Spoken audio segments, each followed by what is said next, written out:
Guys, চলে এসেছি আজকে ট্রিগনোমেট্রিক ফাংশনে কিছু ফর্মুলাস নিয়ে। যেমন আমরা জানি sine of minus x equals to minus of sine x, মানে সাইন যদি নেগেটিভ থাকে সেই নেগেটিভটাকে নিজের মধ্যে রাখে না, নিজের মধ্যে নিয়ে নেয় না, ওটা বের করে দেয়।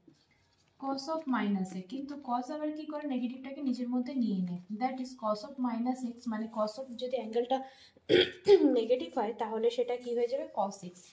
এছাড়া আমি কিছু ফর্মুলা জানি। Cos of x plus y হচ্ছে cos x cos y minus of sine x sine y. সেমভাবে সাইনের ক্ষেত্রে সাইন এক্স প্লাস ওয়াইয়ের ক্ষেত্রে হয়ে যাবে সাইন। আচ্ছা, তার আগে কসের নেগেটিভটা দেখিয়ে দিই। Cos of x minus y যদি হয় সেম হবে কস এক্স কস ওয়াই, মাইনাসটা হয়ে যাবে, এই মাইনাসটা হয়ে যাবে plus sine x sine y. তার মানে মাইনাসের ক্ষেত্রে সেটা প্লাস হয়ে যাবে, প্লাসের ক্ষেত্রে সেটা হয়ে যাবে মাইনাস।